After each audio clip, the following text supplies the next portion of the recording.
What is happening in Iran at this point of time, as the people in Iran are now protesting for a 13th consecutive day. In the latest, US President Donald Trump has said that Iran wants to negotiate, but he is keeping pressure firmly on. Speaking aboard Air Force One, Trump said Iranian leaders reached out to set up talks even as massive anti-government protests rocked the country. But Trump also issued a blunt warning. On one hand, he said that perhaps Iran wants to talk with the US, but he also said that the United States of America may act before any meeting takes place. Trump warned Iran and its allies against retaliation, saying any attack would be met with force never seen before. Meanwhile, inside Iran, thousands continue demonstrating against the country's supreme leader, Ayatollah Ali Khamenei, while Tehran blames foreign powers for unrest. Now, Iran's President Masoud Pezeshkian, in a stark warning to not only Trump but also Israel, has underlined that amid the ongoing situation in the country, Donald Trump-led US and Netanyahu's Israel, both Washington and Tel Aviv, are in fact responsible for stoking the tensions in Iran. Are they crossing a red line yet to a trigger response? It's starting to, it looks like, and there seem to be some people killed that aren't supposed to be killed. These are violent, if you call them leaders, I don't know if they're leaders or just they rule through violence. But we're looking at it very seriously. The military is looking at it, and we're looking at some very strong options. We'll make it determined. Iran called to negotiate.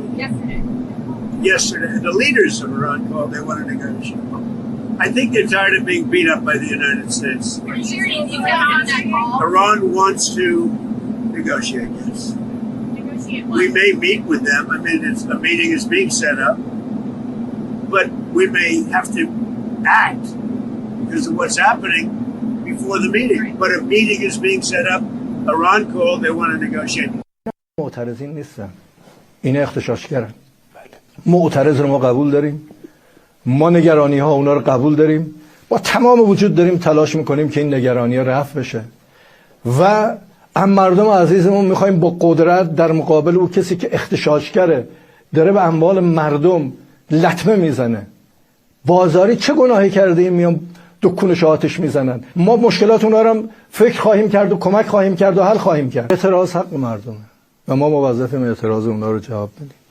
ولی اغتشاش و حمله به اماکن عمومی، آتش زدن مسجد، آتش زدن کتاب خدا، یعنی اصلا اینا نقشه ایست که آمریکا و اسرائیل مردم میبینن این اسرائیلی که دم از انسانیت میزنه چه بلایی سر. Well, you heard there US President Donald Trump saying that US could perhaps take out military options on Iran. Let's now take you through the options that Trump has when it comes to Iran. First up could include very strong strikes. Washington could carry out strong strikes on Iran. Apart from that, any military move risks escalation. So there's option number one, the United States of America's military option against Iran.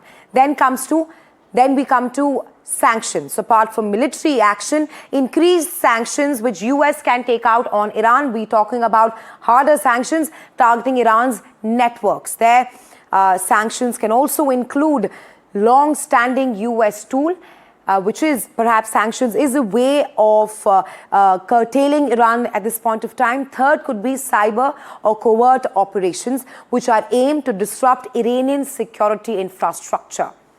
These options aim to avoid a full-blown conflict. We're talking about cyber or covert operations, which is option number 3.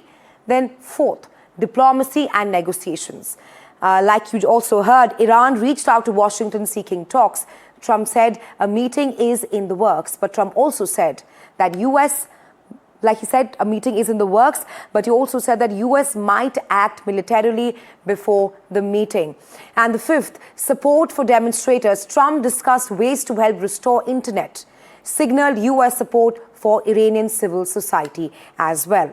Lastly, alliance and regional pressure, coordination with allies to perhaps increase more isolation of Iran, apart from, of course, the sanctions, which can be one option that US can use against Iran. Well, to decode all of that's happening in Iran and much more, my colleague Vishal is now joining me live. Vishal, at this point of time, too many elements when we talk about Iran protests. How different are these protests this time around, especially with US announcing its options against Iran? And how do you see the situation evolving moving forward? Well, as far as the protests itself are concerned, they seem to be quite on par with what happened last time in 2022 when in the wake of Mahsa Amini's killing, there were huge protests across the country. These are along the same lines. The scale of the protest are becoming bigger each day. We've seen the number of dead being risen from 100 to 500 now. More than 500 people have been killed so far in 2 weeks of protest. The way this whole thing has ballooned is quite greater than the last protest in 2022. We have to see what happens in the next 2-3 days, because what Trump does now could, escalate the situation even further. He said that there could be attacks on the country. What kind of operations the US would, invoke, that remains to be seen. What kind of retaliation would be there from Tehran, that also remains to be seen, because Tehran is quite hell-bent on proving a point. It's not ready to relent. It's saying that it's ready for talks with the adversaries and the US, but there needs to be some sort of negotiations on both sides. On the same hand, Trump is waiting in the wings to attack Iran, to get one excuse to attack Iran. And he has all the excuses now, because more than 500 people have been killed in the last 7 or 8 days.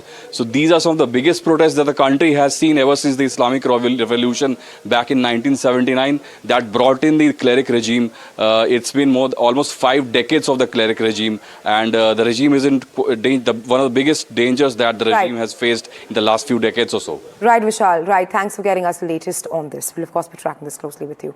Now, as we've been telling you that this is one of the biggest unrest in Iran that the country has been witnessing. We'll also tell you about a digital uprising which the country is now witnessing. Of course, this comes in the backdrop of the internet blackout there in the country. Our next report telling you more about the digital uprising in Iran.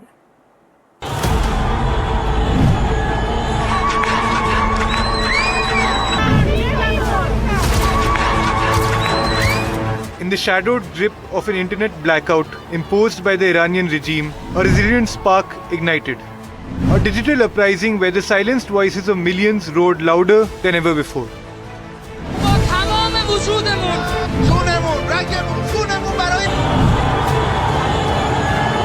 What began as outcries against rampant inflation soon turned into a release of pent-up anti-regime frustration. Early reports of casualties was only met with a dismissive retort from Supreme Leader Ayatollah Khamenei, who callously invalidated the anguish of his people. شب در تهران در بعضی جایی دیگه یه مش تخریبگر آمدن ساختمان متعلق به کشور خودشون رو خراب کردن. مثلا فرض کنید فلان ساختمان دیواری رو خراب کردن برای که دل رئیس جمهور آمریکا خوش بیاد. Following a call from Iran's exiled crown prince Reza Pahlavi, a mass of people show resistance and take to the streets in overnight protest. اولین فراخوان خود را امروز با شما در میان میگذارم و از شما دعوت میکنم که این جمعه و پنجشنبه 18 و 19 دی ماه را سر ساعت 8 شب همگی چه در خیابان‌ها یا حتی از منازل خودتون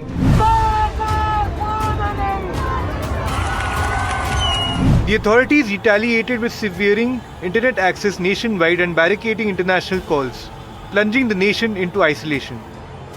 This digital cage ensnared 85 million souls, cutting them off from the world's gaze and influence.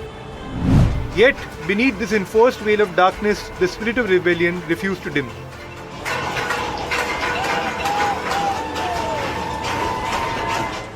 With fires set ablaze in Tehran and crowds cheering despite the crackdown, Iranians are pushing back stronger than ever. From setting the city hall building on fire in Karaj to protesters revolting in Hamadan, Kerman, Zahedan, Banak and countless other cities, Amidst the chaos, Elon Musk's Starlink emerged as a beacon of hope, earning revered status among activists for piercing the blackout with satellite internet.